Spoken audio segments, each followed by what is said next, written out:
نحمدہ و نصلی علی رسولہ الکریم اما بعد۔ آپ دیکھ رہے ہیں نور ٹی وی جدہ اور میں ہوں آپ کا دوست، آپ کا ہوسٹ محمد عاقل۔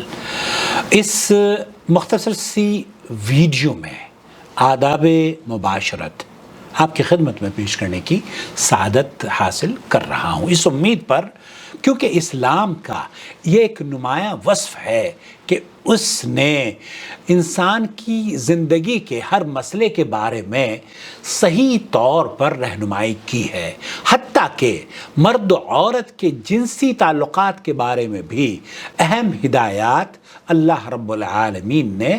ہمیں عطا فرمائی ہیں، وہ قرآن اور احادیث کی شکل میں ہے۔ ہم اس ویڈیو کے ذریعے ہر مسلمان کے لیے اس پیغام میں چند باتیں پیش کرنا چاہتے ہیں، اس امید پر کہ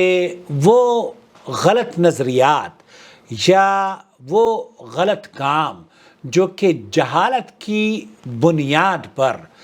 میاں بیوی سے عام طور پر ہو جاتے ہیں، اس سے لوگ بچ جائیں۔ سب سے پہلے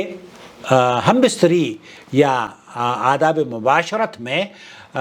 جو بات آپ کی خدمت میں پیش کرنا چاہتا ہوں اور جس کا فریقین کو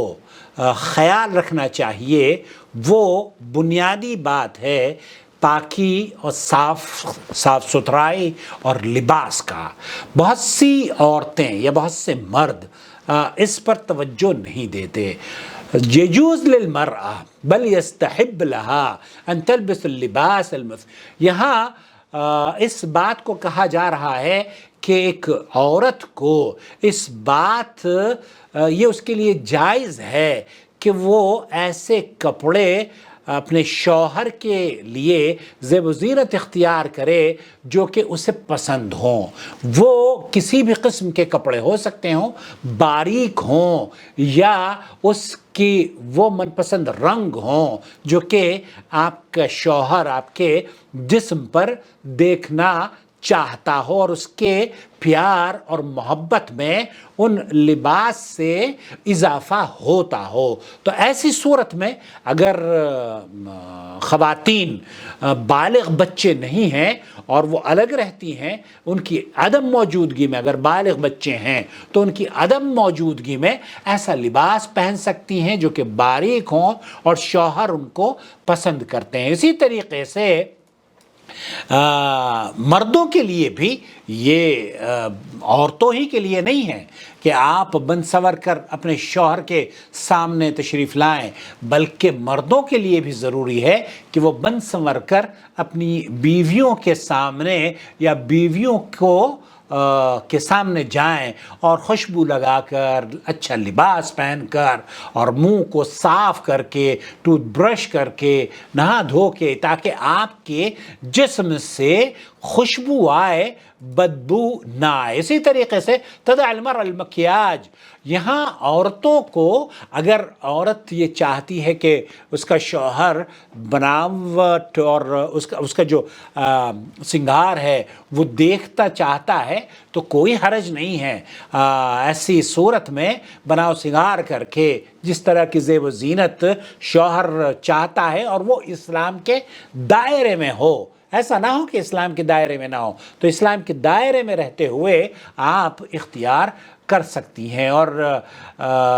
جس طریقے سے شوہر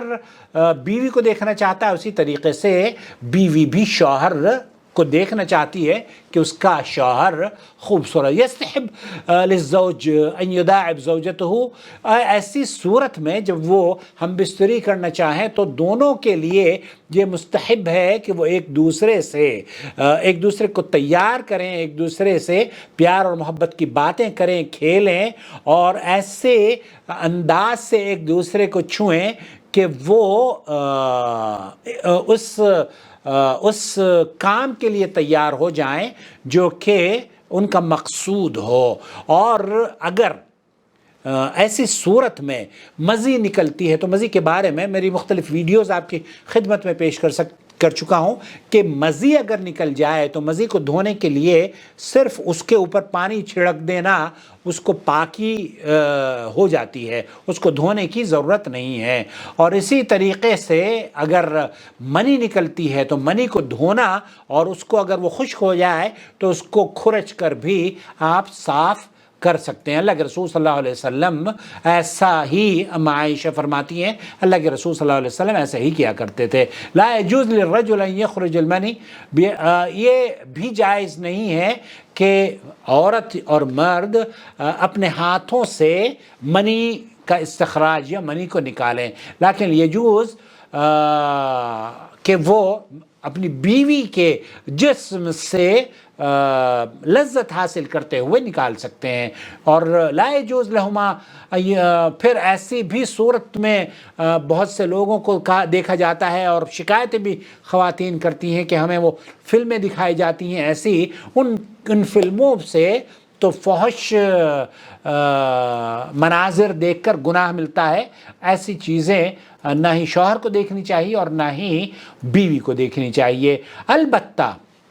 میاں بیوی جس طریقے کی جو زبان ہے، جو انداز ہے، آپ اپنے شوہر جو پسند کرتا ہے وہ شوہر کو کرنا چاہیے، اور بیوی جو پسند کرتی ہے وہ شوہر کو اور بیوی کو کرنا چاہیے۔ اس میں کوئی بھی ممانعت نہیں ہے۔ یجوز کلام بین الزوجین، اور پھر ایسی صورت میں میاں بیوی کا اشاروں میں گفتگو کرنا یا فون پر گفتگو کرنا بھی جائز ہے۔ دوسری چیز جو عام طور پر جماع یعنی کہ ہم بستری کرتے وقت جو حرام ہے وہ میں آپ کی خدمت میں پیش کرنا چاہتا ہوں کہ یہاں مرد کے لیے عورت کے اوپر ہم بستری جب کرے تو دو چیزیں وہ حرام ہیں، دو چیزیں یا تین چیزیں میں آپ کو کہوں گا کہ حرام ہے۔ نمبر ایک تو یہ کہ عورت کی پچھلی شرمگاہ میں آپ نہ جمع کریں، اس کی پچھلی شرمگاہ سے آپ کو دور رہنا چاہیے۔ نمبر دو، حیض اور نفاس کی حالت میں آپ بیوی سے ہم بستری نہیں کرنے چاہیے، اور یہ حرام ہے، یہ ممنوع ہے۔ اللہ کے رسول صلی اللہ علیہ وسلم نے اس کو منع فرمایا ہے۔ اسی طریقے سے تیسری چیز جو کہ عورت کو اور مرد کو نہیں کرنی چاہیے، وہ جو کہ ان کے لیے نقصان دہ ثابت ہو سکتی ہے، منی کو ایسی جگہ نکالنا جو کہ آپ کی بیوی یا بیوی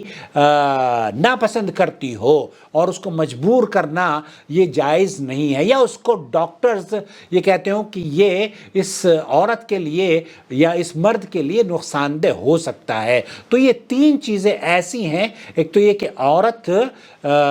کی پچھلی شرمگاہ میں مباشرت نہیں کی جائے گی، نمبر ایک، نمبر دو اس کی حیض اور نفاس میں، حیض ہوتا ہے حیض کے ایام میں، اور نفاس کہتے ہیں جب بچہ پیدا ہوتا ہے اس کے خون میں۔ ادروائز ایسی صورت میں بھی اس عورت کے ساتھ منی وہاں نہیں نکالی جائے گی جب کہ وہ عورت اس کو ناپسند کرتی ہو اور اس کے لیے نقصان دہ ثابت ہو سکتی ہے۔ یہاں یجوز للزوج ان یستمتع بزوجته اذا كانت حائضا او نفسا، یہاں اللہ کے رسول صلی اللہ علیہ وسلم بھی جب امہات المؤمنین حیض سے ہوتی تھیں تو آپ مباشرت فرمایا کرتے تھے کپڑوں کے اوپر سے ہی، میری ویڈیو میں آپ دیکھ سکتے ہیں۔ البتہ حیض اور نفاس کی حالت میں جائز نہیں ہے کہ آپ دخول کریں۔ یجوز جمع المرء علی مختلف الوضعیات، یہاں یہ بھی کہا جا رہا ہے کہ ہمارے یہاں تو ایک کیس میرے پاس آیا تھا، وہ یہ کہ عورت نے ہم بستری کے دوران وہ اپنے شوہر کے اوپر بیٹھ گئی، تو شوہر نے اس کو اسی لیے طلاق دے دی کہ تو اتنی بے شرم ہے، میرے اوپر بیٹھ گئی ہے، حالانکہ شوہر میاں کے بیوی شوہر کے اوپر ہو یا شوہر بیوی کے اوپر ہو اس کی کوئی ممانعت نہیں ہے۔ اور اسی طریقے سے آپ اگر شوہر عورت کی شرمگاہ میں پیچھے سے لذت حاصل کر رہے ہیں اگلی شرمگاہ میں داخل کر رہے ہیں اپنی شرمگاہ کو تو وہ بھی جائز ہے. البتہ جو پچھلی شرمگاہ ہے وہ جماع کا یا ہمبستری کا مقام نہیں ہے. اور اسی طریقے سے یہاں یہ بھی لکھا ہے کہ آپ اگر عورت کو یہ چاہتے ہیں کہ وہ کروٹ سے یا ٹیڑھے پن سے یا کسی اور انداز سے آپ اس کے ساتھ جو اس کو تکلیف میں مبتلا نہ کرے، وہ تکلیف سے بچتے ہوئے آپ کو بھی لذت حاصل ہو اور اس عورت کو بھی لذت حاصل ہو، اس کے لیے کوئی ممانعت نہیں ہے. یہاں ایک اور چیز، اذا کان للرجل اکثر من زوجہ، اب اگر ایک آدمی کی ایک سے زیادہ بیویاں ہوں، اللہ کرے ایک سے زیادہ بیویاں سب مردوں کو نصیب ہو، تو ایسی صورت میں یہاں یہ کہا گیا ہے کہ ایک مرد کے لیے جائز نہیں ہے کہ ایک ہی بستر پر وہ ایک دوسری بیوی کے ہوتے ہوئے جمع کرے، بلکہ یہ جائز نہیں ہے، یہ حرام ہے. اور نہ ہی اپنی گفتگو کو، جو گفتگو بیویوں کے ساتھ ہوتی ہے، اسے دوسروں کے ساتھ شیئر کرے. لا یجوز للمرأة. اور اسی طریقے سے عورت کے لیے یہ جائز نہیں ہے کہ وہ کسی اور طریقے سے بغیر شوہر کے لذت حاصل کرے. خلاصہ کلام یہ ہوا کہ میرے بھائی، میرے عزیز، میرے دوست اور میری بہن، اجماع جو اللہ کے رسول صلی اللہ علیہ وسلم، قرآن کریم میں اللہ تعالیٰ فرماتا ہے ہن لباس لکم وانتم لباس لہن. تو یہ لباس ہماری زیب و زینت کے لیے بھی ہے اور ہماری عزت کے لیے بھی ہے اور اس دنیا میں نیک ذریت کے آنے کا سبب بھی ہے. تو یہ مختصر سی ویڈیو اس لیے بنائی گئی ہے تاکہ وہ بچے جو شادی شدہ ہیں یا شادی کے بندھن میں بندھنے والے ہیں، انہیں اس بات کا علم ہو جائے کہ وہ بسم اللہ پڑھ کے اپنے اس کام کا آغاز کریں اور پھر جو طریقے اسلام نے بتائے ہیں ان میں کوئی ممانعت نہیں ہے. اللہ سے دعا ہے کہ اللہ رب العالمین ہماری بچیوں کی عزت اور آبرو کی حفاظت فرمائے اور انہیں قدردان اور محبت کرنے والوں سے ملاقات کرائے. آمین یا رب العالمین. والسلام علیکم ورحمۃ اللہ وبرکاتہ. وما أرسلنا من قبلك إلا رجالا نوحي إليهم فاسألوا أهل الذكر إن كنتم لا تعلمون. بالبينات والزبر وأنزلنا إليك الذكر لتبين للناس ما نزل إليهم ولعلهم يتفكرون. أفأمن الذين مكروا السيئات أن يخسف الله بهم الأرض أو يأتيهم العذاب من حيث لا يشعرون.